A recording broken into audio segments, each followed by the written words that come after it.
ಇತಿ ಪರಾಶರಸುನು ಸತ್ಯವತೀ ಹೃದಯ ನಂದನೋ ವ್ಯಾಸ.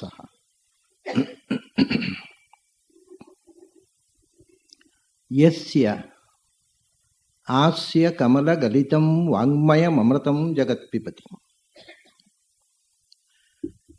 ಭುಜಗ ಭೋಗಾಭಮುದ್ಯಮ್ಯ ಹೃದಯಂ ನಿಜಭುಜಂ ದಕ್ಷಿಣಂ ಲಕ್ಷಣಾಢ್ಯಂ ಲಲಿತ ಮುದ್ರಿಕ್ತ ವಿಜ್ಞಾನ ಮುದ್ರಂ ಭಜ ಭಜ ಅನಂತಮಿತ್ಯಾಲಪಂತಂ.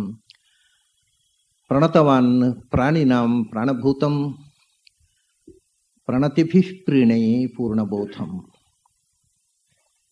ಭವದವೋಷ್ಣೇನ ತತಪ್ಯಮನನ್ ಭುವಿ ಪರಂ ನಾಥಮಪ್ರೇಕ್ಷಮಣನ್ ಭುವನಮನ್ಯೇನ ಚ ಅನ್ಯೇನ ದೋಷ್ಣಾ ಭವತು ಭೀರ್ಮಾ ಇತಿ ನ ಸಾಂತ್ವಯಂತಂ. ಪ್ರಣತವಾನ್ ಪ್ರಾಣಿನಾಂ ಪ್ರಾಣಭೂತಂ ಪ್ರಣತಿಭಿಃ ಪ್ರೀಣಯೇ ಪೂರ್ಣಬೋಧಂ. ಕೂಜಂತಂ ರಾಮ ರಾಮೇತಿ ಮಧುರಂ ಮಧುರಾಕ್ಷರಂ ಆರುಹ್ಯ ಕವಿತಾ ಶಾಖಾಂ ವಂದೇ ವಾಲ್ಮೀಕಿ ಕೋಕಿಲಂ. ನನ್ನ ಅಧ್ಯಾತ್ಮ ಬಂಧುಗಳೇ, ಮಂಥರೆ ಕೈಕೇಯಿಯ ತಲೆಯನ್ನು ತಿರುಗಿಸಿಬಿಟ್ಲು. ಅವಳು ತಿರುಗಿಸುವುದಕ್ಕೆ ಬಳಸಿದ ತಂತ್ರ ಏನು ಅನ್ನೋದನ್ನು ನಾವು ನಿನ್ನೆ ನೋಡಿದೆವು. ಸಹಜವಾಗಿ ಕೈಕೇಯಿ ಮದುವೆಯ ಕಾಲದಲ್ಲಿ ದಶರಥ ಕೊಟ್ಟ ಮಾತನ್ನು ಅವಳು ಕೂಡ ಕೈ ಬಿಟ್ಟಿದ್ಳು.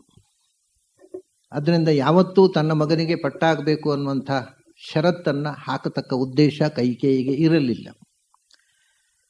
ಆ ಮದುವೆ ಕಾಲದಲ್ಲಿ ಕೊಟ್ಟದ್ದನ್ನು ಮರೆತು ಅವಳು ಅದನ್ನು ಒಂದರಿಂದ ಹಿಂತೆಗೆದುಕೊಂಡು ಬಿಟ್ಟಿದ್ಲು. ಯಾವತ್ತು ಸುಮಿತ್ರೆಗೆ ಮದುವೆ ಆಗುವಾಗಲೇ ಅದು ಹಿಂದೆ ತೆಗೆದುಕೊಂಡು ಬಿಟ್ಟಿದ್ಲು. ಆದರೆ ಈಗ ಮಂಥರೆಯಿಂದಾಗಿ ಮತ್ತೆ ತಲೆ ಕೆಡಿಸಿಕೊಂಡ್ಳು. ಮೊದಲು ಮಂಥರೆ ಹೇಳಿದ್ಲು, ತಲೆ ಕೆಡಿಸಿಕೊಳ್ಳಲಿಲ್ಲ ಅವಳು. ಆದರೆ ಮಂಥರೆ ಕೊನೆಗೆ ಹೇಳಿದ್ಲು, ನೀನು ಅರಮನೆಯಲ್ಲಿ ಒಬ್ಬ ಊಟದ ಹೆಣ್ಣು, ಇಲ್ಲಿ ಯಜಮಾನಿಕೆ ಕೌಸಲ್ಯದ್ದು. ಹೆಣ್ಣಿಗೆ ಬಹಳ ದೊಡ್ಡ ಸಂಕಟದ ವಿಷಯ ಇದು, ಸವತಿ ಮಾತ್ಸರ್ಯ. ಅದು ಕೇಳಿದ ತಕ್ಷಣ ತಲೆ ಕೆಡಿಸಿಕೊಂಡ್ರು. ಎರಡನೇ ಮಾತು, ರಾಮನ ಅಭಿಮಾನಿಗಳಾದ ಹೆಣ್ಮಕ್ಕಳೆಲ್ಲ ಇನ್ನು ಅರಮನೆಯಲ್ಲಿ ಮೆರೆದಾಡುತ್ತಾರೆ. ನಿನ್ನ ಕಡೆಯ ಹೆಣ್ಮಕ್ಕಳಿಗೆ ವಿಶೇಷವಾಗಿ ಸ್ನುಷಾಸ್ತೆ ಭರತ ಕ್ಷಯೇ, ಭರತನ ಹೆಂಡಂದಿರಿಗೆ ಬಹಳ ಮಹತ್ವದ ಮಾತಿದು. ಯಾಕೆಂದರೆ ಇದು ಒಂದೇ ಕಡೆ ನಮಗೆ ಗೊತ್ತಾಗೋದು, ಭರತನಿಗೆ ಅನೇಕ ಜನ ಹೆಂಡಂದಿರಿದ್ರು. ನಿನ್ನ ಸೊಸೆಯಂದಿರು ಕಷ್ಟಕ್ಕೊಳಗಾಗ್ತಾರೆ ಅಂತ ರಾಮನ ಹೆಂಡಂದಿರು ಅಥವಾ ಕೌಸಲ್ಯ ಸೊಸೆಯಂದಿರು ಅಂತ ಹೇಳೋದಿಲ್ಲ, ರಾಮನ ಪರಿವಾರದ ಸ್ತ್ರೀಯರು ಅಂತ ಹೇಳ್ತಾರೆ. ಆದರೆ ನಿನ್ನ ಸೊಸೆಯಂದಿರು ಅಂತ ಹೇಳ್ತಾರೆ. ಹಾಗಾಗಿ ಭರತನಿಗೆ ಮಾಂಡವಿ ಅಲ್ಲದೆ ಇನ್ನೂ ಹಲವು ಪತ್ನಿಯರಿದ್ರು. ತಪ್ಪೇನೂ ಅಲ್ಲ. ಆ ಕಾಲದಲ್ಲಿ ಕ್ಷತ್ರಿಯರಿಗೆ ಅನೇಕ ವಿವಾಹ ಆಗ್ತಕ್ಕಂಥ ಅವಕಾಶವನ್ನು ಸಮಾಜ ಕೊಟ್ಟಿತ್ತು, ಅದನ್ನು ಒಪ್ಪಿಕೊಂಡಿತ್ತು ಕೂಡ. ಅದನ್ನು ಮೀರಿ ತಾನು ಏಕಪತ್ನಿ ವ್ರತಸ್ಥನಾಗಿರ್ತೇನೆ ಅನ್ನತಕ್ಕಂಥ ದೀಕ್ಷೆ ತೊಟ್ಟವನು ರಾಮಚಂದ್ರ ಒಬ್ಬನೇ. ಆದರೆ ಆ ರೀತಿಯ ನಿಯಮ ಬೇರೆ ಯಾರಿಗೂ ಇರಲಿಲ್ಲ. ಬೇರೆ ಎಲ್ಲರೂ ಅನೇಕ ವಿವಾಹ ಮಾಡಿಕೊಳ್ತಿದ್ರು. ಹಾಗಾಗಿ ಭರತನಿಗೆ ಅನೇಕ ಮಂದಿ ಪತ್ನಿಯರಿದ್ರು ಅನ್ನುವ ಮಾತು ಈ ಒಂದು ಶ್ಲೋಕದಿಂದ, ಸ್ನುಷಾಸ್ತೆ ಭರತ ಕ್ಷಯೇ, ನಿನ್ನ ಸೊಸೆಯಂದಿರು ಅಂತ. ಭರತಸ್ಯ ಸ್ತ್ರೀಯ ಅಂತ ಹೇಳೋಲ್ಲ, ರಾಮಸ್ಯ ಪರಮಾಹ ಸ್ತ್ರೀಯ ಅಂತ ಹೇಳಿದ್ರು. ರಾಮನ ಹೆಣ್ಮಕ್ಕಳು, ರಾಮನ ಪರಿವಾರದ ಹೆಣ್ಮಕ್ಕಳು ಯಾರೂ ಆಗ್ಬೋದು. ಭರತ ಅಂತ ಹೇಳುವಾಗ ನಿನ್ನ ಸ್ನುಷಾಸ್ತೆ, ನಿನ್ನ ಸೊಸೆಯಂದಿರು. ಇನ್ನೆಲ್ಲಿಯೂ ಈ ವಿವರ ವಾಲ್ಮೀಕಿ ಹೇಳೋಲ್ಲ, ಭರತನಿಗೆ ಬೇರೆ ಮದುವೆಯಾದ ವಿವರ ಹೇಳೋಲ್ಲ. ಆದರೆ ಈ ಒಂದು ಮಾತು ಅದಕ್ಕೆ ಅರ್ಥ ತುಂಬಬೇಕಾದ್ರೆ ಭರತನಿಗೆ ಅನೇಕ ಮಂದಿ ಪತ್ನಿಯರು ಆವಾಗಲೇ, ಮುಂದೆ ಅಲ್ಲ, ರಾಮನಿಗೆ ಪಟ್ಟಾಭಿಷೇಕ ಆಗೋ ಮುಂಚೆ. ಅಂದರೆ ಆವಾಗ ಭರತನಿಗೆ 26 ವರ್ಷ, ರಾಮನಿಗೆ 27, ಭರತನಿಗೆ ಅವನಿಗೆ ಒಂದು 10 ತಿಂಗಳು ಸಣ್ಣವ ಭರತ ರಾಮನಿಗಿಂತ. ಒಂದು 26 ವರ್ಷ. 26ನೇ ವಯಸ್ಸಿನಲ್ಲೇ ಸ್ನುಷಾಸ್ತೆ, ಕೈಕೇಯಿ ನಿನ್ನ ಸೊಸೆಯಂದಿರುವಂತ ಮಂಥರ್ ಹೇಳಬೇಕಾಗಿದ್ದರೆ ಅವನು ಕೆ ದೇಶಕ್ಕೆ ಹೋದ ಮೇಲೆ ಮತ್ತೆ ಕೆಲವು ಮದುವೆ ಮಾಡಿಕೊಂಡಿರ್ಬೋದು ಅಥವಾ ಇಲ್ಲೇ ಬಂದು ಮಾಡಿರ್ಬೋದು ಅಂತ ಅವನಿಗೆ ಪತ್ನಿಯರು ಇದ್ದರು. ಇನ್ನು ಯಾರಿಗೂ ಲಕ್ಷ್ಮಣನಿಗೆ ಬೇರೆ ಪತ್ನಿಯರ ಉಲ್ಲೇಖ ವಾಲ್ಮೀಕಿ ಹೇಳೋಲ್ಲ. ಶತ್ರುಘ್ನಿಗೂ ಈ ವಿಷಯ ಗೊತ್ತಾಗಲ್ಲ. ಭರತನಿಗೆ ಆಗುವಾಗ ಸ್ನುಷಾಹ ಅಂತಕ್ಕಂಥ ಶಬ್ದವನ್ನ ವಾಲ್ಮೀಕಿ ಇಲ್ಲಿ ಉಪಯೋಗಿಸಿದ್ದಾರೆ. ಇಡೀ ರಾಮಾಯಣದಲ್ಲಿ ಇಲ್ಲಿ ಒಂದೇ ನಮಗೆ ಸುಳುವು ಸಿಗೋದು, ಭರತನಿಗೆ ಅನೇಕ ಮಂದಿ ಪತ್ನಿಯರಿದ್ರು. ಮತ್ತೆ ಈ ಶ್ಲೋಕದಿಂದಲೇ ಆಂಧ್ರದಲ್ಲಿ ಒಂದು ಪುಸ್ತಕ ರಚನೆ ಆದ್ದನ್ನು ನಿಮಗೆ ಹೇಳಿದೆ ನಾನು. ರಾಮನಿಗೂ ಅನೇಕ ಮಂದಿ ಪತ್ನಿ, ಇದೇ ಶ್ಲೋಕ, ರಾಮಸ್ಯ ಪರಮಾಹ ಸ್ತ್ರೀಯ, ರಾಮನ ಸ್ತ್ರೀಯರು ಅಂತ ಇರೋದರಿಂದ ರಾಮನಿಗೂ ಅನೇಕ ಮಂದಿ ಪತ್ನಿಯರಿದ್ರು ಅಂತ ಒಬ್ಬ ಲೇಖಕ ಆಂಧ್ರದಲ್ಲಿ ಒಂದು ದೊಡ್ಡ ಪುಸ್ತಕವನ್ನೇ ಬರೆದಿದ್ದಾನೆ. ಅಷ್ಟೇ ಅಲ್ಲ, ಮುಂದೆಯೂ ಕೆಲವು ಶ್ಲೋಕ ಬರುತ್ತೆ, ಅದನ್ನು ಆ ಪ್ರಸಂಗದಲ್ಲಿ ಹೇಳ್ತೇನೆ ನಿಮಗೆ. ಇವಾಗ ರಾಮ ಮತ್ತು ಭರತನಿಗೆ ಪಟ್ಟಾಗಬೇಕು ಅಂತ ಯಾವ ರೀತಿ ವಾದ ಮಾಡಬೇಕು ಅಂತ ಅದಕ್ಕೆ ಒಂದು ತಂತ್ರ ಹೇಳಿಕೊಡ್ತಾಳೆ ಮಂಥರೆ. ನೋಡಿ, ಅವಳು ಕೂಡ ನಿಜವಾಗಿ ಈ ಮಾತು ಹೇಳಬೇಕಿತ್ತಲ್ವ. ಯಾರೋ ಒಬ್ರು ವಾಲ್ಮೀಕಿ ತೂಕಡಿಸಿದ್ದೇನೆ ಅಂತ ಒಂದು ಪುಸ್ತಕ ಬರೆದಿದ್ರು. ಯಾಕೆಂದ್ರೆ ಮದುವೆ ಆಗುವಾಗ ಕೈಕೇಯಿಯ ಮಗನಿಗೆ ಪಟ್ಟ ಕೊಡ್ತೇನೆ ಅಂತ ಮಾತು ಕೊಟ್ಟದ್ದನ್ನ ಮುಂದೆ ಯಾರೂ ನೆನಪಿಸುವುದಿಲ್ಲ. ಈಗ ಇಲ್ಲಿ ಮಂಥರೆ ನೆನಪಿಸಬಹುದಿತ್ತಲ್ಲ, ನಿನ್ನ ಮದುವೆ ಆಗುವಾಗ ಹೇಳಿದ್ದಾನೆ ದಶರಥ, ಅದರಿಂದ ನನ್ನ ಮಗನಿಗೆ ಪಟ್ಟಾಗಬೇಕು ಅಂತ ಪಟ್ಟು ಹಿಡಿ ಅಂತ ಹೇಳಬಹುದಿತ್ತು. ಮಂಥರೆಯೂ ಹೇಳೋಲ್ಲ. ಅದರಿಂದ ಮೊದಲು ಈ ವಿಷಯ ವಾಲ್ಮೀಕಿ ಎಲ್ಲೋ ಮರೆತು ಬಿಟ್ಟಿದ್ರು ಅವರು ಆ ವಿಷಯವನ್ನ ಅಂತ ಒಬ್ಬರು ವಿಮರ್ಶಕರು, ಒಳ್ಳೆಯ ವಿಮರ್ಶಕರು, ಮನುಷ್ಯ ಒಳ್ಳೆಯವರೇ, ಅವ್ರ ಜಿಜ್ಞಾಸೆ ಸಹಜ ಅಂತ ಇಟ್ಟುಕೊಳ್ಳಿ. ವಾಲ್ಮೀಕಿಯು ಎಲ್ಲೋ ತೂಕಡಿಸಿದ್ರು ಅಂತ ಒಂದು ಪುಸ್ತಕ ಬರೆದ್ರು ಅವರು. ಆದರೆ ವಿಷಯ ಏನು ಅಂದರೆ, ಕೈಕೇಯಿಯು ಆ ವಿಷಯವನ್ನು ಎತ್ತೋದಲ್ಲ, ಅಶ್ವಪತಿ ರಾಜನೂ ಆ ವಿಷಯ ಎತ್ತೋಲ್ಲ, ಮಂಥರಿಯೂ ಆ ವಿಷಯ ಎತ್ತೋಲ್ಲ. ಅದರ ಅರ್ಥ ಏನು? ಆ ಕಂಡೀಷನನ್ನು ಡ್ರಾಪ್ ಮಾಡಿದರು ಅಂತ.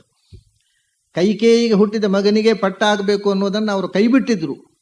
ಆದ್ರಿಂದ ಆ ಮಾತು ಮತ್ತೆ ಎತ್ತೋ ಪ್ರಶ್ನೆ ಇಲ್ಲ. ಅದು ತಲೆಯಲ್ಲಿ ಉಳಿದು ಅದನ್ನು ಕಾಡಿದ್ದು ದಶರಥನಿಗೆ ಮಾತ್ರ. ಎಲ್ಲಿ ಹೀಗೆ ಹೇಳ್ತಾರೋ ಅನ್ನೋ ಭಯ, ಯಾರೂ ಹೇಳ್ತಿರ್ಲಿಲ್ಲ. ದಶರಥನ ಭಯದಿಂದಲೇ ಅವನು ಇಡೀ ರಾಜಕೀಯ ತಂತ್ರಗಾರಿಕೆಯಲ್ಲಿ ಅವನು ಜಾರುತ್ತಾ ಹೋದ. ಮತ್ತೇನು ತಂತ್ರ ಮಾಡಬೇಕು ಅಂತಂದ್ರೆ ಮಂಥರೆ ಹೇಳಿಕೊಡ್ತಾಳೆ, ನೋಡು, ನಿನಗೆ ಒಂದು ಒಳ್ಳೆ ಸುವರ್ಣಾವಕಾಶ ಇದೆ. ಏನು ಸುವರ್ಣಾವಕಾಶ? ದೇವದಾನವರ ಯುದ್ಧದಲ್ಲಿ ದೇವತೆಗಳಿಗೆ ಸಹಾಯ ಮಾಡುವುದಕ್ಕೋಸ್ಕರ ನೀನು ಹೋಗಿದ್ದಿ. ಶಂಬರಾಸುರನ ಜೊತೆಗೆ ಹೋರಾಟ ಮಾಡುವಾಗ ನೀನು ಒಂದು ಸರ್ತಿ ಆಪತ್ತಿಗೊಳಗಾದ, ನೀವು ದಶರಥ ಆಪತ್ತಿಗೊಳಗಾದ, ಆವಾಗ ಅವನ ಜೊತೆಗೆ ನೀನು ಹೋಗಿದ್ದಿ ಯುದ್ಧರಂಗಕ್ಕೆ. ಅವನ ಆಪತ್ತಿಗೆ ಒಳಗಾದಾಗ ಅವನನ್ನ ಆಪತ್ತಿನಿಂದ ರಕ್ಷಣೆ ಮಾಡಿ ಶಿಬಿರಕ್ಕೆ ಕರ್ಕೊಂಡು ಬಂದವಳು ನೀನು, ಸಾರಥ್ಯ ಮಾಡಿ. ಹೀಗೆ 2 ಬಾರಿ ಆಪತ್ತಿನಿಂದ ಅವನನ್ನು ರಕ್ಷಣೆ ಮಾಡಿದೆ ರಾತ್ರಿ ಯುದ್ಧದಲ್ಲಿ. ಆಗ ಬಹಳ ಸಂತೋಷಪಟ್ಟ ದಶರಥ, ನೀನು ನನ್ನ ಜೊತೆಗೆ ಬಂದದ್ದರಿಂದ ಯುದ್ಧರಂಗದಲ್ಲಿಯೂ ನೀನು ನನ್ನ ಸಂಗಾತಿ, ಬರೇ ಮನೆಯಲ್ಲಿ ದಾಂಪತ್ಯ ಜೀವನದಲ್ಲಿ ಅಲ್ಲ, ಯುದ್ಧರಂಗದಲ್ಲೂ ನೀನು ನನ್ನ ಸಂಗಾತಿ. ಅದಕ್ಕೋಸ್ಕರ ನಾನು ಸಂತುಷ್ಟನಾಗಿದ್ದೇನೆ. 2 ಬಾರಿ ನನ್ನ ಜೀವ ಉಳಿಸಿದೆ, ರಾಕ್ಷಸರ ಮಾಯೆಯಿಂದ ನನ್ನ ತಪ್ಪಿಸಿದೆ.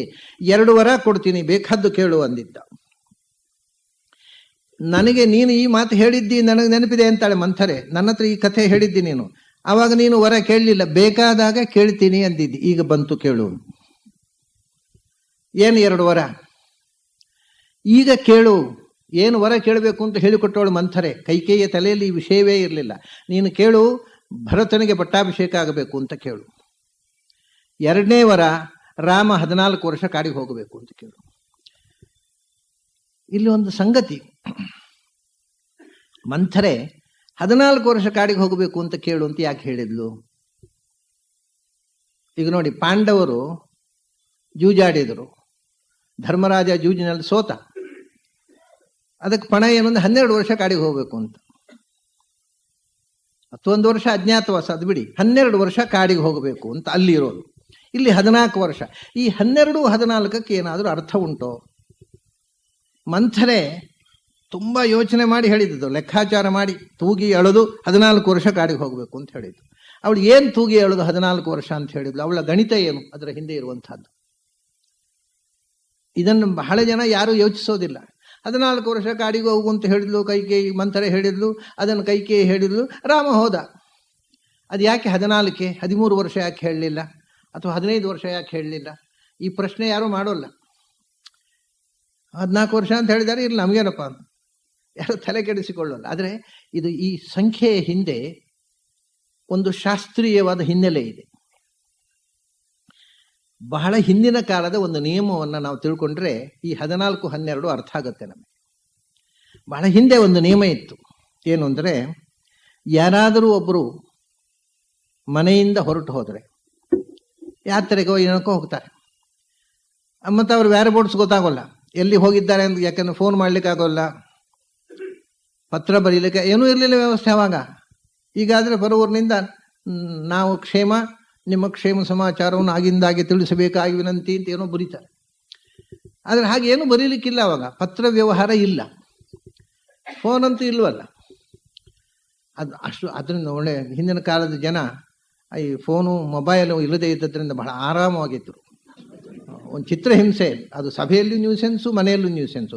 ರಸ್ತೆಯಲ್ಲಿ ಹೋದ ಎಲ್ಲ ಹುಡುಗಿಯರು ಹಿಡ್ಕೊಂಡು ರಸ್ತೆ ಕ್ರಾಸ್ ಮಾಡ್ತಾ ಇರ್ತವೆ ಬೆಂಗಳೂರಿನಲ್ಲಿ.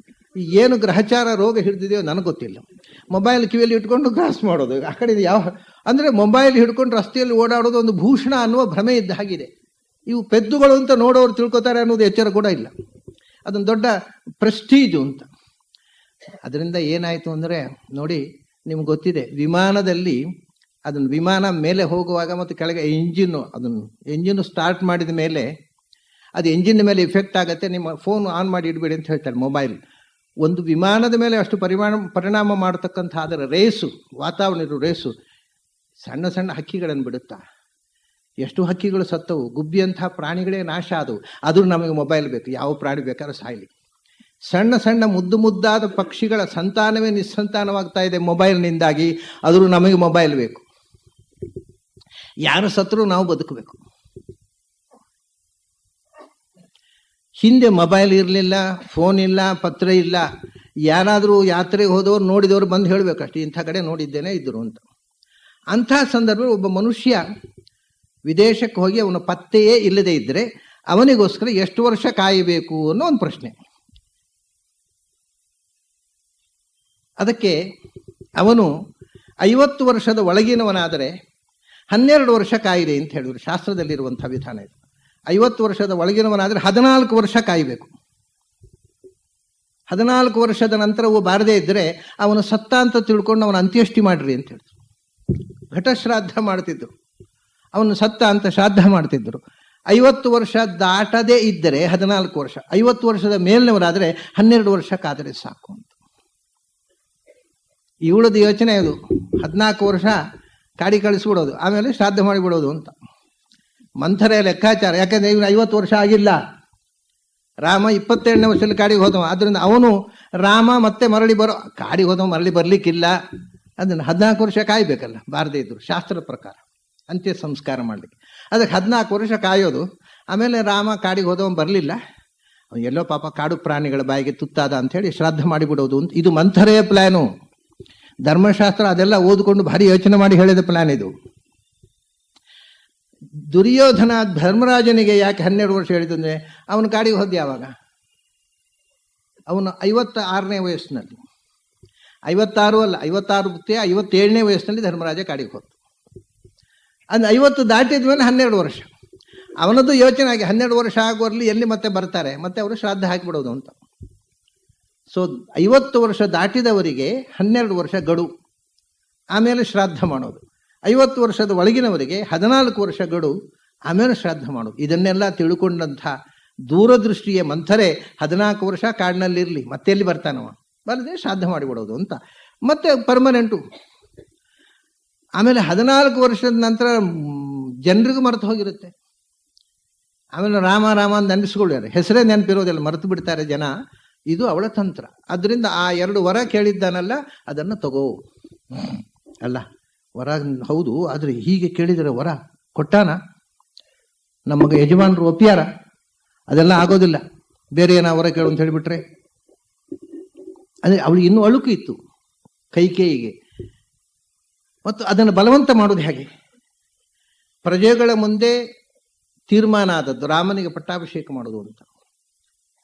ಇಡೀ ದೇಶದ ಪ್ರಜೆಗಳ ಪ್ರತಿನಿಧಿಗಳ ಮುಂದೆ ಆದ ತೀರ್ಮಾನವನ್ನು ರಾತ್ರಿ ಹೆಂಡತಿಯ ಕೋಣೆಯಲ್ಲಿ ಕೂತ್ಕೊಂಡು ಬದಲಿಸಿಬಿಡೋದ? ಹೆಂಡತಿಯ ಮಾತು ಕೇಳಿ ಅದು ಆಗುವುದಿಲ್ಲ ಅಂತ ಹೇಳಿದರೆ, ಅದೊಂದು ಸಾಧ್ಯತೆ ಅವಳ ತಲೆಯಲ್ಲಿತ್ತು. ದಶರಥ ಅದನ್ನು ಮಾಡಬಹುದಿತ್ತು. ನಾನು ಪ್ರಜೆಗಳಿಗೆ ಕೊಟ್ಟ ಮಾತನ್ನು ನಿನ್ನ ಒಬ್ಬಳಿಗೋಸ್ಕರ ಬದಲಿಸುವುದಿಲ್ಲ ಅಂತ ಹೇಳ್ಬೋದಿತ್ತು. ಆ ಧೈರ್ಯವನ್ನು ತೋರಿಸಲಿಲ್ಲ ದಶರಥ. ಆದರೆ ಇವಳಿಗೆ ಆ ಭಯ ಇತ್ತು. ಧೈರ್ಯ ಕೊಟ್ಟವಳು ಯಾರು ಗೊತ್ತುಂಟ? ಮಂಥರೆ. ಹೆದರಬೇಡ, ನೀನು ಈ ಕಂಡೀಷನ್ ಮುಂದೆ ಹಾಕು, ಅವನಾಗೋಲ್ಲ ಅಂತ ಹೇಳಿದರೆ. ಆಗೋಲ್ಲ ಅಂದರೆ ನತ್ವಾಂ ಕ್ರೋಧಯಿತು ಶಕ್ತಃ ನ ಕ್ರುದ್ಧಾಂ ಪ್ರತ್ಯಭೀಕ್ಷಿತು. ಅವಳು ಹೇಳ್ತಾಳೆ, ಏನು ಅಂತ ತಿಳ್ಕೊಂಡಿದ್ದಿ? ದಶರಥನಿಗೆ ನಿನ್ನನ್ನು ಎದುರು ಹಾಕೊಳ್ಳೋ ತಾಕತ್ತುಂಟಾ? ಹೆದರುತ್ತಾನೆ ಹೆಂಡತಿ ಅಂದರೆ. ಇವಳು ಹೇಳೋದು ನತ್ವಾಂ ಕ್ರೋಧಯಿತು ಶಕ್ತಃ, ನಿನಗೆ ಕೋಪ ಬಂತು ಅಂದರೆ ನಡುಗ್ತಾನೆ ಅವ. ನಿನ್ನನ್ನು ಎದುರು ಹಾಕೊಂಡು ನಿನಗೆ ಕೋಪ ಬರುವಂತೆ ಮಾಡುವ ತಾಕತ್ತು ಇಲ್ಲ. ನತ್ ಕ್ರುದ್ಧಾಂ ಪ್ರತಿವೀಕ್ಷಿತು, ನೀನು ಕೋಪಗೊಂಡ್ರೆ ನಿನ್ನನ್ನು ನೋಡುವ ಧೈರ್ಯ ಇಲ್ಲ ಅವನಿಗೆ. ತವ ಪ್ರಿಯಾರ್ಥಂ ರಾಜಾತು ಪ್ರಾಣಾನಪಿ ಪರಿತ್ಯಜೇತ್ ಅಂತ. ನಿನಗೋಸ್ಕರ ಜೀವ ಬಿಡ್ತಾನೆ ಆ ಪ್ರಾಣಿ. ಯಾಕೆ ಹೆದರ್ತೀಯ? ಗಟ್ಟಿ ನಿಲ್ಲು, ಹೇಳಿದಾಗ ಕುಣಿತಾನೆ ನೋಡು ಅಂತಾಳೆ ಇವಳು. ಹೇಳಿಕೊಡೋದು ನೋಡಿ, ಈ ಹೆಂಗಸರಿಗೆ ಹೀಗೆ ಹೇಳಿಕೊಡೋರು ಇರ್ತಾರೆ ಕೆಲವರು. ನಿಮ್ಮ ಯಜಮಾನರಿಗೆ ಹೆದರಬೇಡಿ, ನೀವು ಗಟ್ಟಿ ನಿಲ್ಲಿ, ಎಲ್ಲ ಆಗತ್ತೆ ಅಂತ. ಇವಳು ಮಾಡಿದ ಕಾರ್ಯಕ್ರಮ, ನಿನ್ನ ಗಂಡ ಒಂದು ಪ್ರಾಣಿ, ಅದು ಹೆಂಡತಿ ಎದುರು ಥರ ಥರ ನಡುಗ್ತಾನೆವ, ನೀನು ಯಾಕೆ ಹೆದರ್ತೀಯ? ನಕ್ತ್ವಾಂ ಕ್ರೋಧಯಿತು ಶಕ್ತಃ, ನೀನು ಕೋಪಿಸುವ ತ್ರಾಣವು ಅವನಿಗಿಲ್ಲ. ಕೋಪಿಸಿಕೊಂಡ್ರೆ ನಿನ್ನೆದುರು ನಿಲ್ಲುವ ಧೈರ್ಯ ಇಲ್ಲ ಅವನಿಗೆ. ತವ ಪ್ರಿಯಾರ್ಥಂ, ನಿನಗೆ ಖುಷಿ ಆಗಬೇಕು ಅಂದರೆ ಜೀವ ಬಿಡ್ತಾನೆವ, ಏನು ಬೇಕಾದ್ರೂ ಮಾಡ್ತಾನೆ. ಅದರಿಂದ ಮಂದ ಸ್ವಭಾವೇ ಬುದ್ಧಸ್ವ, ನೀನು ಹೆಡ್ಡಿ, ನಿನ್ನ ಪವರ್ ಏನು ಅಂತ ಗೊತ್ತಿಲ್ಲ, ಗಂಡನನ್ನು ಕುಣಿಸಬಲ್ಲೆ ನೀನು ಅಂಗೈಯಲ್ಲಿ, ನಿನ್ನ ತಾಕತ್ತು ಏನು ಅಂತ ಅರ್ಥ ಮಾಡಿಕೊ. ಮಂದ ಸ್ವಭಾವೇ ಬುದ್ಧಸ್ವ ಸೌಭಾಗ್ಯ ಬಲಂ ಆತ್ಮನಃ, ನಿನ್ನಲ್ಲಿರತಕ್ಕ ತಾಕತ್ತು ಇಡೀ ದೇಶವನ್ನ ಆಳುವ ದಶರಥ ನಿನ್ನ ಕೈಯ ಬೊಂಬೆ, ನೀನು ಅವನನ್ನು ಕುಣಿಸಬಲ್ಲೆ, ನಿನ್ನ ತಾಕತ್ತನ್ನು ಏನು ಅಂತ ಅರ್ಥ ಮಾಡಿಕೋ, ಹೆದರ್ಬೇಡ. ಸ್ವಲ್ಪ ಧೈರ್ಯ ಬಂತು ಕೈಕೇಯಿ. ವಿಷಯ ಹೌದಲ್ವಾ? ಹಾಗಾದರೆ ನಾನು ನೀನು ಗಟ್ಟಿ ನಿಂತು ಕೋಪಿಸಿ ಕೂತುಕೋ. ಅವನು ಹೇಳಿದ ಹಾಗೆ ಕೇಳ್ತಾನೆ. ಅಲ್ಲ, ಕಾರಣ ಹೇಳಬೇಕಲ್ವ? ಭರತನಿಗೆ ಪಟ್ಟ ಆಗಬೇಕು. ಈಗ ರಾಮನಿಗೆ ಬೇಡ ಅಂದರೆ ಭರತನಿಗೆ ಯಾಕೆ ಆಗಬೇಕು? ರಾಮನ ನಂತರ ಲಕ್ಷ್ಮಣ ಇದ್ದಾನೆ. ರಾಮನ ತಮ್ಮ ಲಕ್ಷ್ಮಣ ಅಲ್ವಾ? ಲಕ್ಷ್ಮಣನ ತಮ್ಮ ಅಲ್ವ ಭರತ? ರಾಮನಿಗೆ ಅಲ್ದಿದ್ರೆ ಲಕ್ಷ್ಮಣಿಗೆ ಪಟ್ಟ ಕಟ್ತೇನೆ ಕೂತು ಬಿಟ್ರೆ ದಶರಥ. 2 ವರ ಕೇಳಿದ್ದಾಳೆ. ಭರತನಿಗೆ ರಾಜ್ಯ ಆಗಬೇಕು ಅಂತ ಅದಕ್ಕೆ ಪ್ರತ್ಯೇಕ ವರ ಕೇಳಿದ್ದು. ಆದರೂ ಅದನ್ನು ನಾಳೆ ಲಕ್ಷ್ಮಣನಿಗೆ ಅಲ್ಲಿ ಜಗಳ ಶುರು ಆಗಿಬಿಟ್ರೆ, ಲಕ್ಷ್ಮಣ ನಾನು ಬಿಡೋಲ್ಲ ಭರತನಿಗೆ ಪಟ್ಟಾಭಿಷೇಕ ಮಾಡಲಿಕ್ಕೆ, ನಾನು ಅವನಿಗಿಂತ ಸೀನಿಯರು, ನನಗಾಗಬೇಕು, ಜಗಳ ಶುರುವಾದರೆ ಮನೆಯಲ್ಲಿ. ಅಲ್ಲ, ಇವಳ ಯೋಚನೆ ಇದೆ ಅಲ್ಲ, ಅಲ್ಲಿ ಯಾರು ಜಗಳ ಮಾಡುವವರಿಲ್ಲ. ಮಂಥರೆ ತಲೆಯಲ್ಲಿ ಇಂಥದ್ದೇ ಬರುವುದು. ಅದು ಯಾಕೆಂದರೆ ನಮ್ಮ ತಮ್ಮ ಮಟ್ಟಕ್ಕೆ ಸರಿಯಾಗಿ ನಮ್ಮ ಯೋಚನೆಗಳು ಬರೋದು. ಮೊನ್ನೆ ಒಬ್ಬರು ಹೇಳಿದರು ಒಂದು ಕಥೆ. ರಾಮ ಸರಿಯೂ ನದಿಯಲ್ಲಿ ಇಳಿದು ಎಲ್ಲರನ್ನು ಮೋಕ್ಷಕ್ಕೆ ಕರ್ಕೊಂಡು ಹೋದ ಅಂತ ಉಂಟಲ್ವ. ರಾಮ ತಾನು ಮಾಡಿರ್ತಕ್ಕಂಥ ಅವ್ಯವಸ್ಥೆಯನ್ನು ಸಹಿಸಿಕೊಳ್ಳಿಕ್ಕಾಗದೆ ಸರಿಯೂ ನದಿಯಲ್ಲಿ ಆತ್ಮಹತ್ಯೆ ಮಾಡಿಕೊಂಡ ಅಂತ ಯಾರೋ ಒಬ್ಬರು ಬರೆದಿದ್ರು. ನಿಮ್ಮ ಅಭಿಪ್ರಾಯ ಏನು ಅಂತ ಕೇಳಿದ್ರು. ಅವರ ಮಟ್ಟಕ್ಕೆ ಸರಿಯಾಗಿ ಅವರು ಬರೆದಿದ್ದಾರೆ. ಅವರವರ ಯೋಗ್ಯತೆ ತಕ್ಕಂತೆ ಅವರವರಿಗೆ ಅರ್ಥ ಹೊಳೆಯೋದು. ಹಾಗೆ ಈ ಮಂಥರೆಯ ಯೋಗ್ಯತೆ ತಕ್ಕಂತೆ ಅವರಿಗೆ ವಿಷಯ ಏನು. ಅವಳು ಹೇಳ್ತಾಳೆ, ಆ ಪ್ರಶ್ನೆ ಇಲ್ಲ, ಲಕ್ಷ್ಮಣ ದಂಗೆ ಹೇಳುವ ಸಾಧ್ಯತೆ ಇಲ್ಲ. ಯಾಕೆ? ಲಕ್ಷ್ಮಣಶ್ಚ ಮಹೇಶ್ವಾಸ ರಾಮಂ ಸರ್ವಾತ್ಮನಾಶ್ರಿತ ಶತ್ರುಘ್ನಶ್ಚಾಪಿ ಭರತಂ ಕಾಕುತ್ಸ್ಥಂ ಲಕ್ಷ್ಮಣೋ ಯಥಾ. ಪ್ರಶ್ನೆಯೇ ಇಲ್ಲ. ಯಾಕೆಂದರೆ ಲಕ್ಷ್ಮಣಶ್ಚ ಮಹೇಶ್ವಾಸ, ಹೌದು, ಲಕ್ಷ್ಮಣ ಮಹಾವೀರ, ಬಿಲ್ಲೆತ್ತಿ ನಿಂತರೆ ಅವನನ್ನು ಎದುರಿಸುವವರು ಯಾರೂ ಇಲ್ಲ.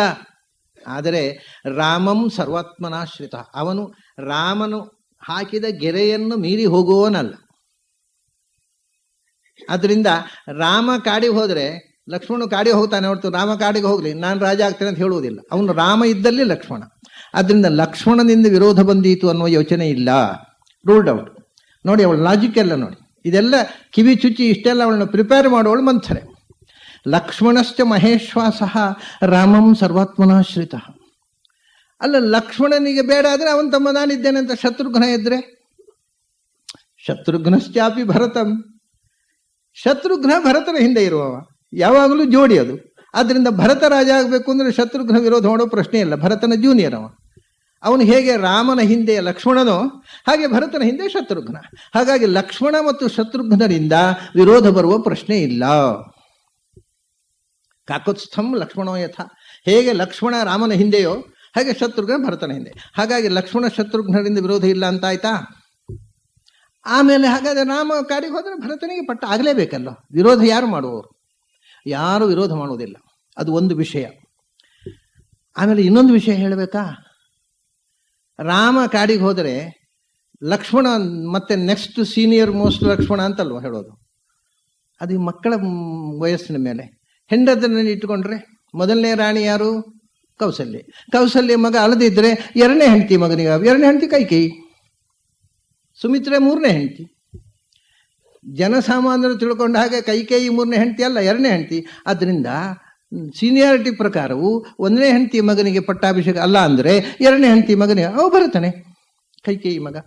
ನೋಡಿ, ಇದೆಲ್ಲ ಅವಳಿಗೆ ಅವಳ ತಲೆಗೆ ಬೇರೆ ಬೇರೆ ರೀತಿಯ ವಿಷಯಗಳನ್ನು ಹಾಕಿ ಅವಳು ತಲೆ ಚುಚ್ಚಿ ಬಿಡ್ತಾಳೆ ಅವಳು. ಪ್ರತ್ಯಾಸನ್ನ ಕ್ರಮೇಣಾಪಿ ಅವಳು ಹೇಳೋದು, ಪ್ರತ್ಯಾಸನ್ನ ಕ್ರಮೇಣಾಪಿ. ಪ್ರತ್ಯಾಸನ್ನ ಕ್ರಮ ಅಂದರೆ ನೆಕ್ಸ್ಟ್ ಸೀನಿಯರ್ ಮೋಸ್ಟ್, ಒಬ್ಬರ ನಂತರ ಅವ್ರ ನಂತರ ಇನ್ಯಾರಾಗಬೇಕು ಅಂತ ನೀವು ಲೆಕ್ಕ ತೆಗೆದ್ರು ಭರತಸ್ಯೈವ ಭಾಮಿನಿ ರಾಜ್ಯಕ್ರಮ ನಿಸೃಷ್ಟ. ಸೀನಿಯಾರಿಟಿ ಮೇಲೆ ನೋಡಿದರೂ ಕೂಡ ಭರತನಿಗೆ ಪಟ್ಟ ಬರಬೇಕು. ಯಾಕೆ? ನೀನಲ್ವಾ? ಕೌಸಲ್ಯ ನಂತರ ಎರಡನೇ ಹೆಂಡತಿ ನೀನಲ್ವಾ? ಕೌಸಲ್ಯ ಮಗನಿಗೆ ಎಲ್ದಿದ್ದು ನಿನ್ನ ಮಗನಿಗೆ ಆಗಬೇಕು. ತಯೋಸ್ತಾವದ್ ಯವಿಯಸೋ. ಶತ್ರುಘ್ನ ಮತ್ತು ಲಕ್ಷ್ಮಣ ಇಬ್ಬರು ಸುಮಿತ್ರೆ ಮಕ್ಕಳಲ್ವ, ಮೂರನೇ ಹೆಂಡತಿ ಮಕ್ಕಳು. ಅವರು ಇವರೇನಾಯ್ತು? ಸೊ ಸೀನಿಯಾರಿಟಿ ನೋಡೋದು ಮಕ್ಕಳದ್ದಲ್ಲ, ಹೆಣ್ಣಂದಿರ ಸೀನಿಯಾರಿಟಿ ನೋಡಬೇಕು. ಇವಳು ಅಂದರೆ ಲಾಜಿಕ್ನಲ್ಲಿ ಹೇಗೆ ತಲೆ ತಿರುಗಿಸಿ ಬಿಡ್ತಾಳೆ. ಹೆಣ್ಣಂದಿರ ಸೀನಿಯಾರಿಟಿ ನೋಡಿದರೆ ಕೌಸಲ್ಯ ಮಗ ಆದಮೇಲೆ ನೀನೇ ಅಲ್ವಾ, ನಿನ್ನ ಮಗ ಭರತನಿಗೆ ಪಟ್ಟಾಗಬೇಕು. ಇದೆಲ್ಲ ವಿಷಯ ಮುಚ್ಚಿಟ್ಟಿದ್ದಾನೆ ನಿನ್ನ ಗಂಡ, ನಿನಗೆ ಮೋಸ ಮಾಡ್ತಾ ಇದ್ದಾನೆ. ನೀನು ಗಟ್ಟಿಯಾಗಬೇಕೀಗ. ಯಾಕೆಂದರೆ ನಿನ್ನೆ ಹೇಳಿದನು ಅವಳು ಒಂದು ಮಾತು, ಗತೋದಕ್ಕೆ ಸೇತು ಬಂಧ ನ ಕಲ್ಯಾಣಿ ವಿಧೀಯತೆ. ನೀರು ಹರಿದು ಹೋದ ಮೇಲೆ ಸೇತುವೆ ಕಟ್ಟುವುದಲ್ಲ, ಇದು ಒಡ್ಡು ಕಟ್ಟುವುದಲ್ಲ. ನೀರು ಇರುವಾಗ ಕಟ್ಟಬೇಕು. ಬತ್ತಿದ ತೊರೆಗೆ ಒಡ್ಡು ಕಟ್ಟಿ ಏನು ಉಪಯೋಗ?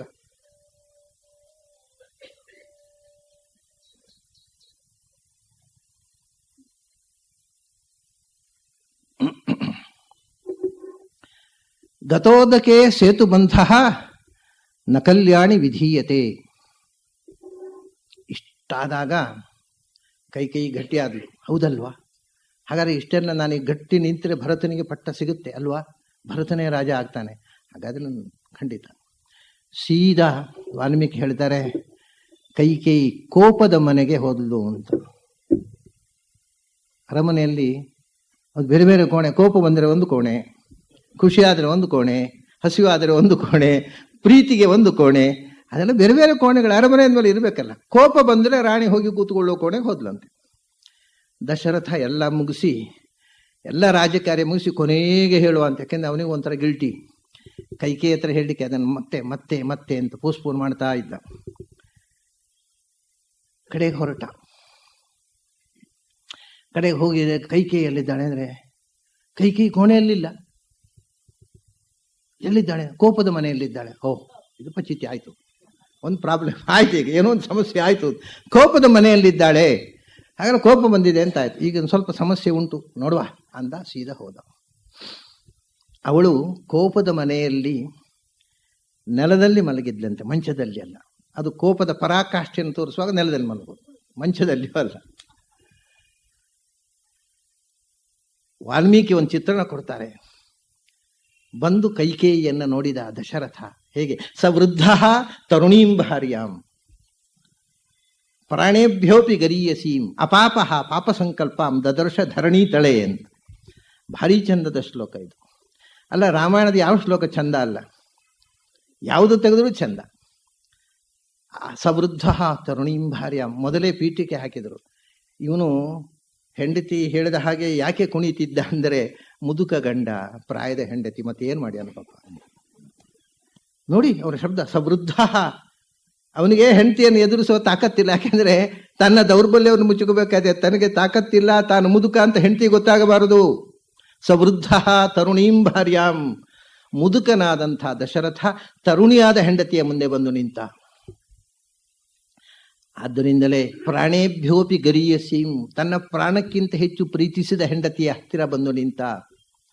ಎಂಥ ಕಾಂಟ್ರಾಸ್ಟ್ ನೋಡಿ. ಒಂದು ಕಾಂಟ್ರಾಸ್ಟ್ ಇಟ್ಟು ವೃದ್ಧ ತರುಣಿ, ಮುದುಕನಾದ ಗಂಡ ಪ್ರಾಯದ ಹೆಂಡತಿಯ ಮುಂದೆ ನಿಂತ. ಮತ್ತೆ ಅಪಾಪಹ ಪಾಪ ಸಂಕಲ್ಪ, ಮನಸ್ಸಿನಲ್ಲಿ ಯಾವ ಕೆಟ್ಟ ಭಾವನೆ ಇಲ್ಲದ ಸ್ವಚ್ಛ ಮನಸ್ಸಿನ ದಶರಥ ಕೆಟ್ಟ ಭಾವನೆಯನ್ನು ಮನಸ್ಸಿನಲ್ಲಿ ತುಂಬಿದ ಕೈಕೇಯಿಯ ಹತ್ತಿರ ಬಂದು ನಿಂತ. ಅಪಾಪಹ ಪಾಪ ಸಂಕಲ್ಪ, ಅದು ಎಲ್ಲಿ ಇವನು ಅವಳನ್ನು ಮಂಚದಲ್ಲಿ ನಿರೀಕ್ಷೆ ಮಾಡಿದ್ದ. ಮಂಚದಲ್ಲಿ ಕೂತು ನಾವು ಮುಂದಿನ ವಿಷಯ, ರಾಮನ ಪಟ್ಟಾಭಿಷೇಕ ವಿಷಯ ಹೇಳಬೇಕು ಅಂದರೆ, ದದರ್ಶ ಧರಣಿ ತಳೆ, ನೆಲದಲ್ಲಿ ಮಲಗಿದ ಕೈಕೇಯಿಯನ್ನು ನೋಡಿದ. ಇದು ಪರಿಸ್ಥಿತಿ ಸ್ವಲ್ಪ ವಿಕೋಪಕ್ಕೆ ಹೋಗಿದೆ, ಬಹಳ ಸುಲಭದಲ್ಲಿ ಪರಿಹಾರ ಆಗೋ ಸಮಸ್ಯೆ ಅಲ್ಲ ಇದು ಅಂತ ಇಷ್ಟು ಅನಿಸಿತು ಅವನಿಗೆ. ಒಂದು ದೊಡ್ಡ ತಪ್ಪು ದಶರಥನ ಜೀವನದಲ್ಲೇ ಮಹಾ ದೊಡ್ಡ ಪ್ರಮಾದ ಆಗ ನಡೆದು ಹೋಯಿತು. ಅವನಿಗೆ ಆಗ ಇದ್ದದ್ದೇನು ಅಂದರೆ, ಏನು ಬೇಕಾರಾಗಲಿ ಮೊದಲು ಕೈಕೇಯಿಯನ್ನು ಸಂತೋಷಗೊಳಿಸಬೇಕು, ಪ್ಲೀಸ್ ಮಾಡಬೇಕು.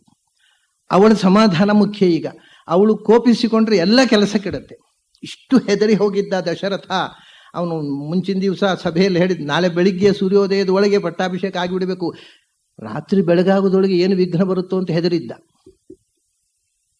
ಆ ವಿಘ್ನವೇ ಬಂತೇನೋ ಕೈಕೇಯಿಯ ರೂಪದಿಂದ. ಏನಾದರೂ ಮಾಡಿ ಈ ವಿಘ್ನವನ್ನು ಪರಿಹರಿಸಿ ನಾಳೆ ಬೆಳಗಾಗುವ ತನಕ ಯಾವ ಸಮಸ್ಯೆ ಬಾರದೆ ಪಟ್ಟಾಭಿಷೇಕ ಆದರೆ ಸಾಕು, ಆಮೇಲೆ ನಾನು ಕಣ್ಣು ಮುಚ್ಚಿದ್ರೂ ಅಡ್ಡಿಲ್ಲ ಅಂತ ಇಷ್ಟು ಗಾಬರಿ ಆಗಿದ್ದ ದಶರಥ. ಅದರಿಂದ ಹೆಂಡತಿಯನ್ನು ಸಮಾಧಾನ ಪಡಿಸಿ ಈಗ ಒಮ್ಮೆಗೆ ಅವಳನ್ನು ಒಪ್ಪಿಸಬೇಕು, ಮತ್ತೆ ಈ ಒಂದು ತೀರ್ಮಾನದಿಂದ ಬಹಳ ದೊಡ್ಡ ತಪ್ಪು ಮಾಡಿಬಿಟ್ಟ ನೋಡಿ ದಶರಥ. ಅವರು ಅದನ್ನೇ ಹೇಳಿದ್ದು, ಮುದುಕನಾದ ಗಂಡ ದಶರಥ ದೇಶದ ರಾಜನಾಗಿ ಮುಂದೊಂದು ಮಾತು ಹೇಳ್ತಾನೆ, ಅದು ಅವನು ದೇಶದ ರಾಜನಾಗಿ ಮಾತಾಡಲಿಲ್ಲ, ಪ್ರಾಯದ ಹೆಂಡತಿಯ ಮುದುಕ ಗಂಡನಾಗಿ ಮಾತಾಡ್ತಾನೆ. ಏನು ಹೇಳ್ತಾನೆ ಗೊತ್ತಾ?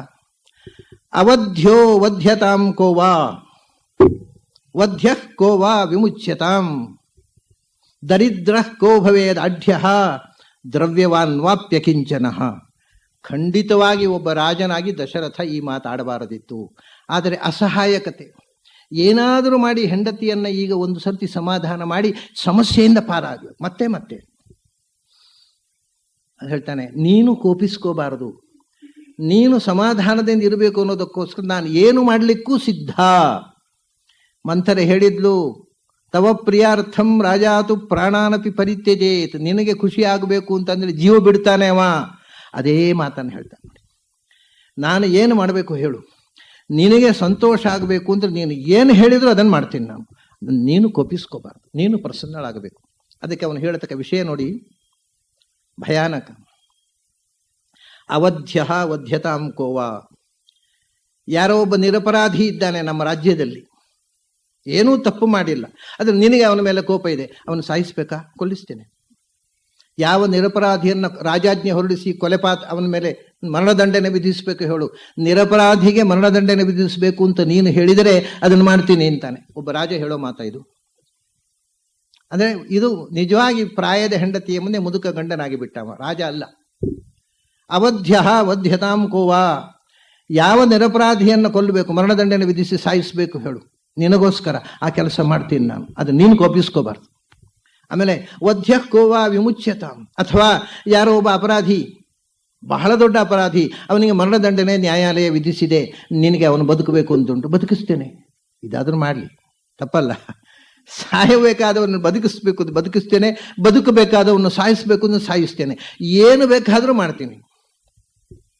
ಮುಂದೆ ದರಿದ್ರ ಕೋ ಭವೇದಾಢ್ಯ, ಯಾರೋ ಒಬ್ಬ ಬಡವ ಇದ್ದಾನೆ ನಮ್ಮ ರಾಜ್ಯದಲ್ಲಿ, ನಿನಗೆ ಅವನ ಬಗ್ಗೆ ಸ್ವಲ್ಪ ಒಳ್ಳೆಯ ಅಭಿಪ್ರಾಯ ಇದೆ, ಅವನು ಆಯಿತು, ಯಾವ ಬಡವನನ್ನು ಶ್ರೀಮಂತನನ್ನಾಗಿ ಮಾಡಬೇಕು ಹೇಳು, ನಮ್ಮ ರಾಜ್ಯದ ಬೊಕ್ಕಸಿಂದ ಅವನಿಗೆ ಬೇಕಾದಷ್ಟು ದುಡ್ಡು ಕಳಿಸಿಕೊಡ್ತೇನೆ. ಯಾವ ಬಡವರನ್ನು ಶ್ರೀಮಂತರನ್ನಾಗಿ ಮಾಡಬೇಕು, ಎಲ್ಲರನ್ನೂ ಮಾಡಲಿ, ಸಂತೋಷ. ಕೈಕೇಯಿ ಮಾತಲ್ಲ, ನಮಗೂ ಸಂತೋಷ. ಆದರೆ ಅದ್ರ ಮುಂದೆ ಹೇಳ್ತಾನೆ, ದ್ರವ್ಯವಾನ್ ವಾಪ್ಯ ಕಿಂಚನ, ಯಾವ ಶ್ರೀಮಂತನಿಗೆ ಕರಟೆ ಕೊಟ್ಟು ಬೀದಿ ಪಾಲು ಮಾಡಬೇಕು ಹೇಳೋದು ಮಾಡ್ತೇನೆ, ಬೇಕಾದ್ರೆ ಅವನ ಕೈಯಲ್ಲಿ ಗೆರಟೆ ಕೊಟ್ಟು ಕಳಿಸ್ತೀನಿ, ಎಲ್ಲ ಕಾನ್ಫಿಸ್ಕೇಟ್ ಮಾಡಿ ಅವನು ಯಾವತ್ತೂ ಸಂಪತ್ತನ್ನು ರಾಜ್ಯದ ಬೊಕ್ಕಸಕ್ಕೆ ಹಾಕಿ ಬೀದಿ ಪಾಲು ಮಾಡಬೇಕು. ಯಾವನನ್ನ ಶ್ರೀಮಂತನನ್ನು ತಿರುಕನನ್ನಾಗಿ ಮಾಡಬೇಕು ಹೇಳು, ಮಾಡ್ತೀನಿ. ಯಾಕೆಂದ್ರೆ ನನಗೆ ನಿನ್ನ ಪ್ರೀತಿ ಮುಖ್ಯ, ರಾಜ್ಯದ ಆಡಳಿತ ಅಲ್ಲ ಅಂತಾಯ್ತು. ಇದೇ ದಶರಥ ತನ್ನ ಜೀವನದಲ್ಲಿ ಮಾಡಿದ ಅತ್ಯಂತ ದೊಡ್ಡ ಪ್ರಮಾದ ಅಂದ್ರೆ ಇದು. ಅವನ ದೌರ್ಬಲ್ಯ, ಹೆಂಡತಿಯ ಮುಂದೆ ಎಷ್ಟು ದುರ್ಬಲನಾಗಿಬಿಟ್ಟ ಅಂದ್ರೆ ಅವನು ತಾನು ರಾಜ ಅನ್ನೋದನ್ನು ಮರೆತು ಮಾತಾಡಿದ. ಆದರೆ ಅಸಹಾಯಕತೆ, ಈಗ ಏನಾದರೂ ಮಾಡಿ ಕೈಕೇಯಿಯನ್ನು ನಾನು ಒಲಿಸಿಕೊಳ್ಳದೆ ಇದ್ದರೆ ಪಟ್ಟಾಭಿಷೇಕ ತಪ್ಪುತ್ತೆ ಅನ್ನುವ ಭಯದಿಂದ ಈ ಮಾತಾಡಿದ. ಆದರೆ ಈ ಮಾತಾಡಿದ್ರಿಂದ ಪಟ್ಟಾಭಿಷೇಕ ತಪ್ಪದೆ ಹೋಗಲಿಲ್ಲ. ಆದರೆ ಅವನು ಯೋಚನೆ ಹೀಗೆ ಮಾಡಿದರೆ ಕೈಕೇಯಿಯನ್ನು ಒಲಿಸಿ ಪಟ್ಟಾಭಿಷೇಕ ಮಾಡಿಬಿಡಬಹುದು ಬೆಳಿಗ್ಗೆ ಎನ್ನುವಂಥ ಒಂದು ಆಲೋಚನೆಯಿಂದ ಇಂಥ ಮಾತನ್ನಾಡಿದ. ಏನು ಹೇಳಿದ್ರು ಅವಳು ಒಮ್ಮೆಗೆ ಬಾಯಿ ಬಿಚ್ಚೋಲ್ಲ. ಕಡೆಗೆ ಹೇಳ್ತಾನೆ, ನೋಡಪ್ಪ, ನೀನು ಹೇಳಿದ್ದು ಮಾಡ್ತೇನೆ ಅಂದ್ರೆ ನಿನಗೆ ನಂಬಿಕೆ ಆಗೋಲ್ವಾ? ನೀನು ಏನು ಹೇಳಿದ್ರು ಮಾಡ್ತೀನಿ ನಾನು. ರಾಮಚಂದ್ರನ ಪಾದದ ಆಣೆಗೂ ಮಾಡ್ತೇನೆ ಎಂದ. ತಕ್ಷಣ ಎದ್ದುಗುಟ್ಲು. ರಾಮಚಂದ್ರನ ಆಣೆ, ನೀನು ಹೇಳಿದ್ದು ಮಾಡ್ತೀನಿ. ಹೌದಾ? ಖಂಡಿತವಾಗಿ ನಾನು ಹೇಳಿದ್ದು ಮಾಡ್ತೀರಾ? ಅಭಿಷೇಕ ಸಮಾರಂಭ ರಾಘವಸ್ಯ ಉಪಕಲ್ಪಿತ. ಹಾಗಾದರೆ ಈಗ ಅಭಿಷೇಕ ಸಮಾರಂಭ, ನಾಳೆ ಬೆಳಿಗ್ಗೆ ಸೂರ್ಯೋದಯದಲ್ಲಿ ರಾಮನಿಗೆ ಪಟ್ಟಾಭಿಷೇಕ ಅಂತ ವ್ಯವಸ್ಥೆ ಮಾಡಿದ್ದೀರಲ್ವ. ಅಭಿಷೇಕ ಸಮಾರಂಭ, ಪಟ್ಟಾಭಿಷೇಕಕ್ಕೆ ಇಡೀ ದೇಶ ಸಜ್ಜಾಗಿದೆ. ನೀವು ದೊಡ್ಡ ನಾಟಕ ಮಾಡಿದಿರಿ, ಮಗನ ಹುಟ್ಟುಹಬ್ಬ ಅಂತ ಹೇಳಿ ಇಡೀ ದೇಶಕ್ಕೆ ಅಲಂಕಾರ, ಇಡೀ ಅಯೋಧ್ಯೆಗೆ ಅಲಂಕಾರ ಮಾಡಿಸಿದ್ದೀರಿ. ಅದು ಮಾಡಿಸಿದ್ಯಾಕೆ? ಮಗನಿಗೆ ಪಟ್ಟಾಭಿಷೇಕಕ್ಕೆ. ಹುಟ್ಟುಹಬ್ಬ ಅಂತ ಪುನರ್ವಸು ನಕ್ಷತ್ರ, ಹುಟ್ಟುಹಬ್ಬ ಅಂತ ನಾಟಕ ಮಾಡಿ ಯಾರಿಗೂ ಗೊತ್ತಾಗದ ಹಾಗೆ ಮಗನಿಗೆ ಪಟ್ಟಾಭಿಷೇಕದ ತೀರ್ಮಾನ ಮಾಡಿದ್ರಿ. ಅಭಿಷೇಕ ಸಮಾರಂಭ ಅಂತ ಸಾಮಾನ್ಯ ಅಲ್ಲ, ಬಹಳ ವೈಭವದ ಸಿದ್ಧತೆ ಮಾಡಿದ್ದೀರಲ್ವ. ಯಾಕೆ? ರಾಘವಸ್ಯ ಅಭಿಷೇಚನೆ, ರಾಘವಸ್ಯ ಉಪಕಲ್ಪಿತ. ಇದು ರಾಮಚಂದ್ರನಿಗೆ ಪಟ್ಟಾಭಿಷೇಕ ಆಗಬೇಕು, ಇಡೀ ಅಯೋಧ್ಯೆಯ ಸಿಂಗಾರ ಆಗಿದೆ. ಒಳ್ಳೆಯದು, ಅಲಂಕಾರ ಆದದ್ದು ಸಾರ್ಥಕ ಆಯಿತು. ಈ ಅಲಂಕಾರ ಹಾಗೇ ಇರಲಿ, ಪಟ್ಟಾಭಿಷೇಕವೂ ನಡೀಲಿ, ಆದರೆ ರಾಮನಿಗಲ್ಲ. ಏತೇನೈವ ಅಭಿಷೇಕೇಣ ಭರತೋ ಮೇ ಅಭಿಷಿಚ್ಯತಾಂ. ಇದೇ ಅಭಿಷೇಕ ಕಾರ್ಯಕ್ರಮ ಮುಂದುವರಿಯಲಿ. ಈ ಅಲಂಕಾರ ಮಾಡಿದ್ದು ಅಯೋಧ್ಯೆ ಅಲಂಕಾರ ಸಿಂಗಾರ ಇರಲಿ, ಅಭಿಷೇಕವೂ ನಡೀಲಿ. ತಕ್ಷಣ ಹೇಳಿ ಕಳಿಸಿ, ಭರತ ಬರಲಿ, ಅಭಿಷೇಕ ಕಾರ್ಯಕ್ರಮ ಆಗಲಿ. ಭರತೋ ಮೇ ಅಭಿಷಿಚ್ಯತಾಂ, ಭರತನಿಗೆ ಪಟ್ಟಾಭಿಷೇಕ ಮಾಡಿ, ರಾಮನಿಗೆ ಬೇಡ. ಇದು ಒಂದು. 2 ವರ ನಿಮ್ಮ ಹತ್ರ ನಾನು ಕೇಳಿದ್ದೇನೆ, 1 ವರ ಇದು.